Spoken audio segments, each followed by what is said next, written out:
As you can see from Statista.com, this is the graph from each generation. If you look closely, the debt increased dramatically from Baby Boomer to Generation X by $62,760. What's worse is that Gen Z is carrying 25% more credit card debt than millennials did at the same age, according to News Nation Now. In this video, we will dive into the root psychological cause and lay out a step-by-step plan to prevent this madness from affecting you, your family, and those around you. Let's take a trip back in time and examine the changes in family dynamics. In the 1970s, the traditional family unit was strong. It was common for one person, usually the man, to provide for an entire family. That single income covered housing, food, education, and all the essentials. In many cases, families even had enough left over for savings and a vacation. But then came a significant shift. The divorce rate increased dramatically. Suddenly, instead of providing for one household, many people were spending on two, and let's not forget about the divorce fees. Imagine what that does to personal finances. You go from having one roof, one set of bills, and one family's needs to now needing double of everything. More housing, more utilities, more education, more child support payments. This transition created a ripple effect, making it much harder for families to get ahead financially, leading to greater reliance on credit and, consequently, more debt. This is why it's so important for young people to choose the right person to marry.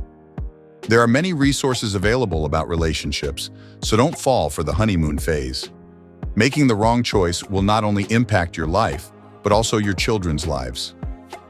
Take time to evaluate the person's character. Are they posting thirst traps on social media? Do they get along with their family? Do they enjoy helping others? Are they smart with their finances? Etc. Use these questions to help you form the right decision.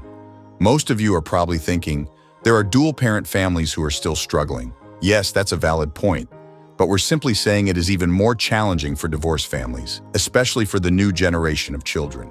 Remember, this video is about why the average American's financial situation worsens through generations and how each topic affects them throughout. If this is helpful so far, please consider smashing that like button so that you can help other people too. Second is the temptation of credit cards. This is another big reason why so many people struggle with money. These days, it's super easy to fall into the trap of credit card debt. Swipe now, pay later. That's what credit cards promise. And for a lot of people, it's hard to say no to that temptation. But this easy access to credit has created a habit where people can't wait to buy things they want. Think back to when people saved up for weeks, maybe even months, to buy something they wanted. Those days are mostly over. Now, if you want something, you swipe your card and worry about paying for it later. This can lead to overspending and piling up debt. Here's a simple tip that can help you save money. Try the 24-hour rule.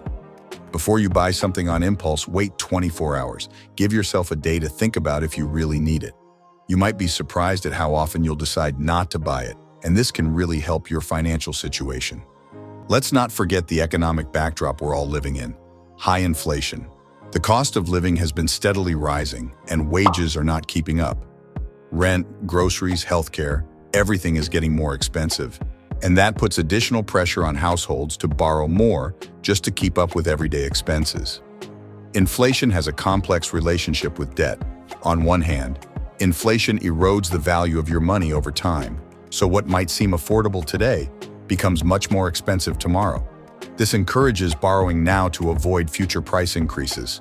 On the other hand, inflation also makes paying off debt more difficult because, as prices rise, more of your income has to go toward covering essential expenses, leaving less available for paying down debt.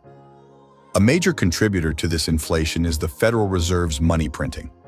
When the Fed prints more money, it increases the money supply, devaluing the dollar and making everything more expensive. This is something beyond our direct control, but it's important to recognize how the broader economic environment affects your personal finances. This is why investing is very important. Set aside money for index funds, commodities, real estate, etc. This is the best strategy to fight against inflation. Now let's talk about a cultural shift we've all noticed: laziness.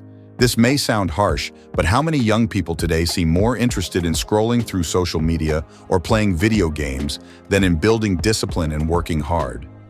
Many are reluctant to put in the effort required to build a stable financial future. But hard work and self-improvement are key to success, both financially and personally. Our ancestors went to war, worked on farms, and fought for a better future.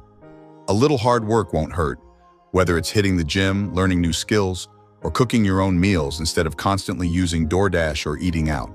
These small actions build character and, more importantly, help you develop the self-discipline needed to manage your finances responsibly.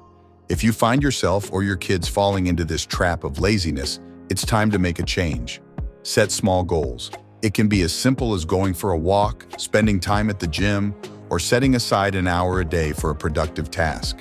This builds confidence, and with confidence comes the ability to tackle bigger challenges, including financial ones. Lastly, let's address how we value time. Time is our most valuable asset, yet so many people don't treat it as such. In today's world, industries are built around capturing your time, whether it's the movie industry, the gaming industry, or most notably, social media. Companies are constantly fighting for your attention because the longer they can keep you engaged, the more money they make. But what's the real cost? Wasted time. Time that could be spent learning new skills, improving your financial literacy, or finding ways to earn more money is instead spent mindlessly scrolling through apps or binge-watching shows. It's easy to lose track of time, but time lost can never be regained. Start paying attention to how you spend your hours each day. Are you using them wisely, or are they slipping through your fingers? With all that said, what do you think about these problems? Do you agree or disagree? Please comment below and let us know. Thank you so much for watching, and if you need some more entertaining self-improving videos, click on this next video.